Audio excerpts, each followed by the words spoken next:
tunatusikiliza kutoka kwa Let's Talk na AJS. Sasa tutaenda kumsikiliza Dr. V. Dr. V, it's all yours.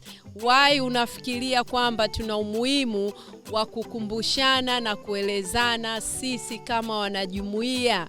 Hili kitu kinaitwa bima la maisha. It's all yours. Wow, thank you so much, AJS, na thank you so much, Zawadi. This was very, very last minute. So, nawashukuru sana hata kwa kunikumbuka kuleta hapa. Diana, I'm meeting you for the first time. Nice meeting you as well. All right, so, mimi ningependa address just briefly. Since we're focusing on life insurance, ningependa stick on that angle. So, a little bit about myself. Jina langu naitwa Dr. Veronica Njoo. Mimi naishi Longala, New York. Kama nilivyosema hapo awali. Mimi ni mkufunzi wa fedha. Lakini also na deal sana kwenye mambo ya wealth management, wealth strategies, financial coaching and stuff like that. So nilipoanza, I did not start from here. Nimeanza from healthcare. So najua kama na pia ni Mtanzania. So nilipokuja hapa ni kwamba tu nisoma haraka. So ni graduate mdogo sana with a doctorate degree in nursing. Na one of the challenges unajua ukiwa hospitali is when you're working either in a nursing home like long-term care or you're working in ICU au una work labda pale ER, mtu anakuja trauma center. Mimi nafanya trauma center sana. Na mtu kabla hajakata roho, when the last stages of life, watu wengi wapenda kuongelea vitu because those are sensitive topics. I understand that. Especially kwa watu wa nje. Unajua watu wa nje wanaona vitu raha tu. Yaani unaona mabarbecue, unamkumbuka yule. Hey jamani, t-shirt yake alikuwa amevala blue siku ile.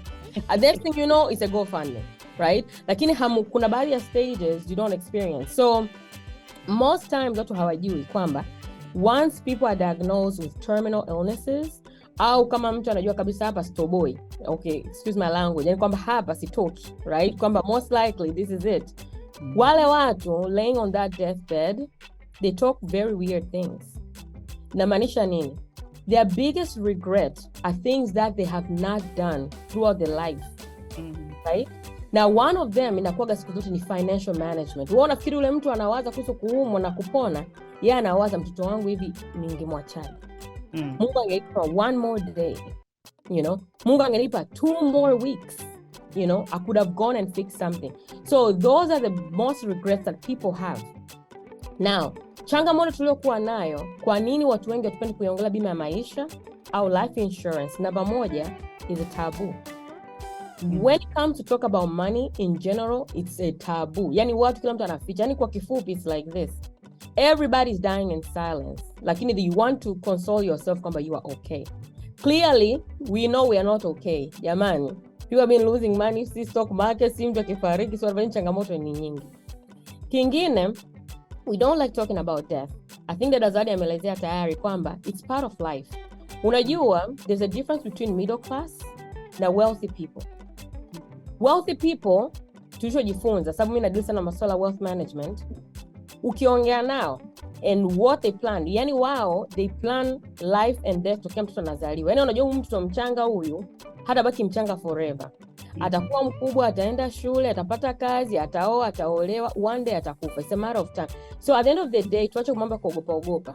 So while wealthy people plan for this day, including ule king mpya wa huku UK, right? You know, he just recently bought a brand new Mercedes. Kama mnajua, mimi nafuatilia sana social media.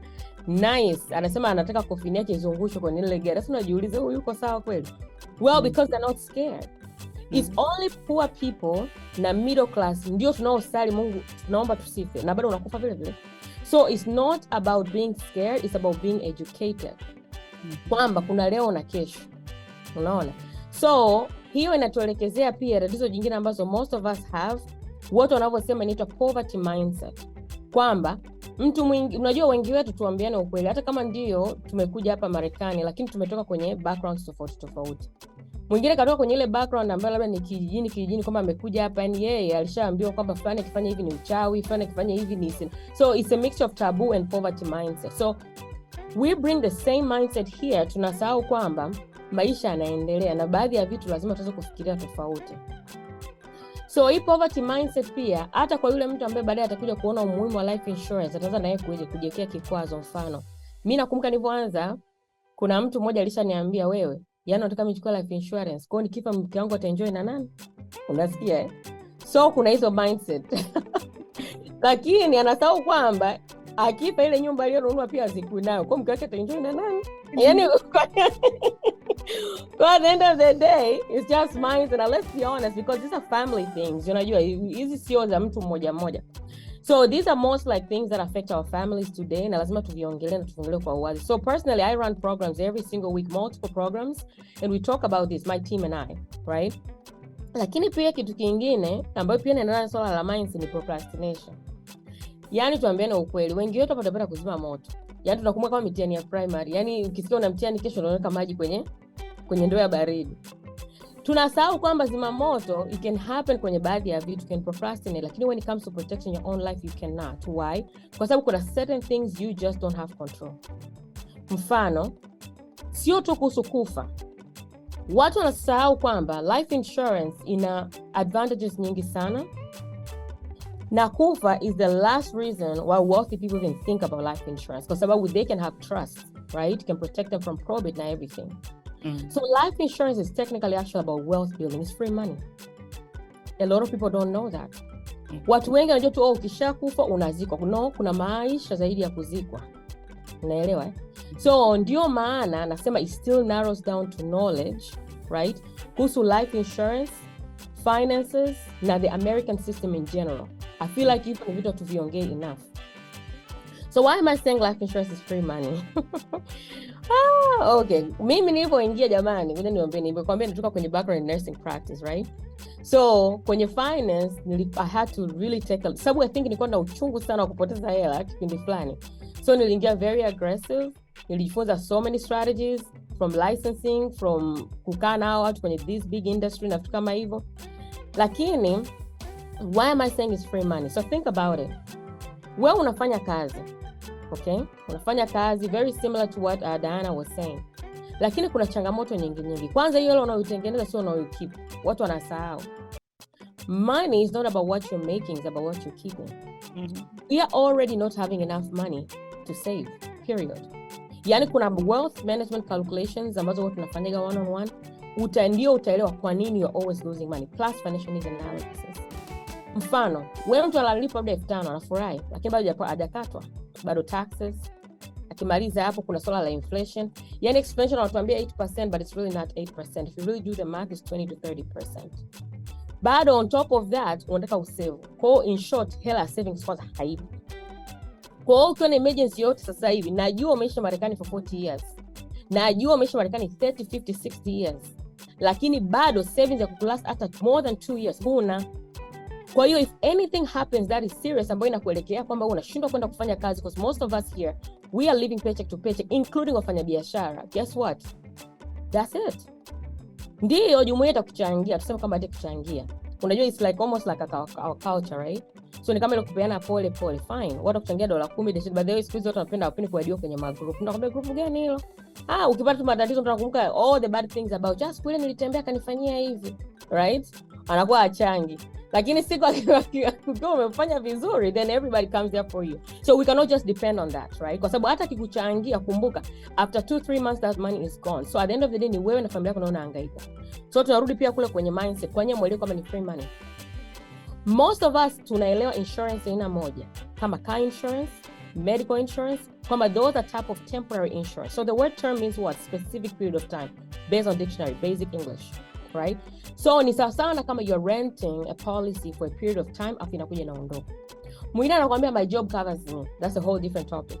Kwa sababu you don't even understand how these group policies work. They're also a form of term, na ndio maana watu kipindi cha COVID walivyofariki wengi hawakulipa. So I'll be more than happy to sit down and have all that conversation about group policies. Hizo ni za siku nyingi, by the way, zianza tokea enzi za utumwa, literally since slavery. Kingine also, why people don't understand is free money. Imetokea umeumwa, you can cash out money from your life insurance policy. Ile death benefit ambayo kusubiria wewe ufe, you can use some of that money while you're still alive. Now makampuni yanatofautiana. So think about it. Easy math. If you save $1,000 every single month times 12, hiyo ni 12,000, si ndio?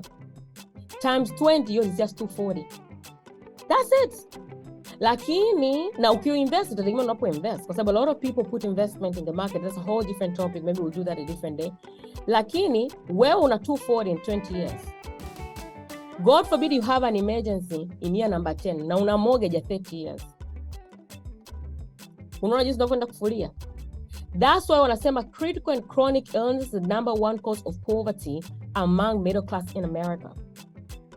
Now, critical and chronic illness is the #1 cause of bankruptcy among small business owners. That's a whole different other topic. Tukiongea na wafanya biashara, wanafunguka sana because those are said that so many things ambazo wafanya biashara wetu wanakuwa waelekezi, na ndio maana only 12% of their businesses can surpass the 3rd generation. That's statistics. So, lengo la life insurance nini? Sio kufa tu. You can use this money while you're still alive. That to me, nilivyosikia hivyo nikasema ya mnanichezea kweli. Because the example like me, I don't have a family of my own yet, right? But I love to invest. I make good money. So that to me was a game changer. Sababu nilijiuliza hivi kitokea la kutokea leo, kweli sina income protection plan, that's a problem. Na nielewa. So basic things is still nini due to lack of knowledge.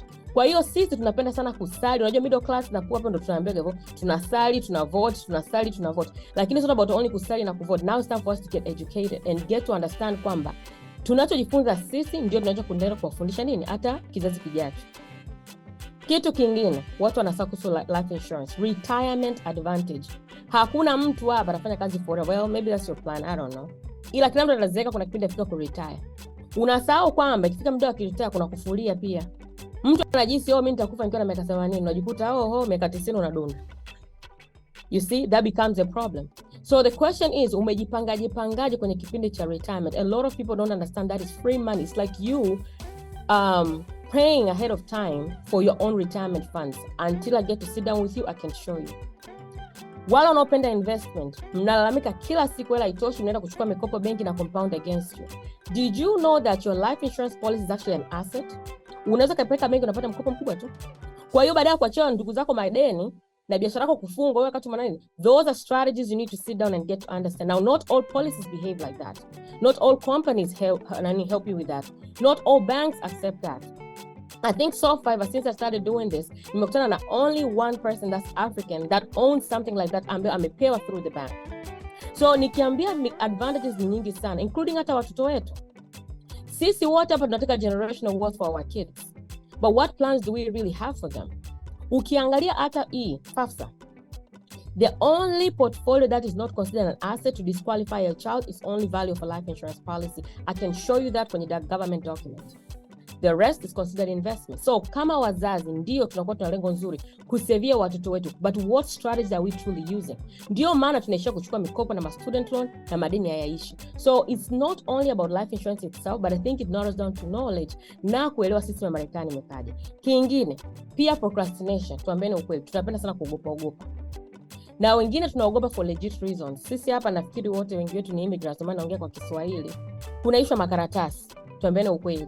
Kwa sio kwamba mtu mwingine kwamba anaogopa life insurance, lakini anaogopa labda yuko kwenye labda hawezi kuruhusiwa kwenye system au anaona aibu. Hilo sio swala la aibu. Sasa hivi kuna some companies that actually will accept you. Lakini kuna baadhi ya vitu lazima wataangalia, je, una afya njema na vitu kama hivyo. I'll be more than glad to sit down with you and talk about that. Kwa sababu nilishaongea na hata some of those VPs, tumesha raise hizo concerns, and that is the beauty of being most of us to have representation in this industry. For the longest it's been Wahindi, wa China, wa Japani, si wa nini, na ndio maana tunashangaa wao wanazidi kuwa na Chinatown and the very wealthy people, wealthy communities, yet the Africans in the diaspora are the most highly educated people, yet we're broke. Nikisema broke na maanisha nini? Tumefulia. So those are things, and then the last one I wanted to finish with ni kuhusu maswala hata kwenye maswala ya mortgage. A lot of people don't know how to use their life insurance through mortgage. So sio kuhusu kufa. So for me, to be honest with you, what I've learned about life insurance is about wealth. It's one of the very small kipengele ikija kwenye maswala ya wealth and asset management, right? Lakini ni kipengele muhimu sana. So kuna advantages nyingi, yani tunaweza tukaongea the whole day kama Diana alivyosema. Lakini kwangu mimi ninavyoangalia life insurance is not only about death, it's more than just life after death. Kwa sababu if that was the case, then guess what? You have funeral insurance. It's not life insurance. You have death insurance. It's not life insurance. After your funeral concierge plan, it's a very small part of life insurance. But life insurance is about wealth. Does that make sense? Sawa mtu ameondoka, too bad. Lakini pia alivyoondoka muondokaje? Most of us tunaondoka na madeni, tuambiane ukweli. Umenunua nyumba, umechukua sima credit card, ulifanywa autopsy, uliumwa cancer, una medical bills and everything, unaachia watu madeni. Na ndio maana tunashindwa kupata generational wealth, kwa sababu ikienda kwenye kesi za mirathi, serikali inachukua kila kitu. Kwa hiyo kuna mambo mengi sana kuhusiana na life insurance na also masuala ya estate planning, but I wanted to make that as also an add-on to what Diana was saying. So there is so much to discuss. Lakini kwangu mimi ninavyoangalia, life insurance is more than just death. It's actually about wealth building. That ndio mimi nimeingia kwenye industry kusema hivyo. Now, in conclusion, I like numbers. So far, I will tell you just from our perspective, right? So we're in different companies, different organizations. So just for us, when you look at numbers, last year alone, tunamshukuru Mungu tumeweza kupandikiza at least $5.2 billion, and to show the numbers, just through life insurance alone in our community. When I say our community, ni wa Africa, wa Tanzania, wa Kenya, wa Uganda, wa Nigeria, right? So we're able to do that through, not myself, of course, my team and I. So watu wanapokuwa wanaangalia lightly, unafikiria kwamba watu wasikilizi kuhusu life insurance, unabaki mwenyewe. Utashangaa siku weka mkeka wako pale, uko wewe na ndugu zako. By the way, wale watu wanapeleka sana another mindset, ni ile issue ya kusema, oh, I have a financial advisor never told me. If your financial advisor never told you, you probably need a new advisor anyways. Tuna ile hali sana kusema kwamba mzungu ndio anajua kuliko wewe. Inawezekana anajua na sikwambia, au inawezekana pia tunaye pia hajui. Sababu Marekani is a very public country but also very private. Alafu kumbuka pia yule mzungu humtumiagi hiyo GoFundMe yako.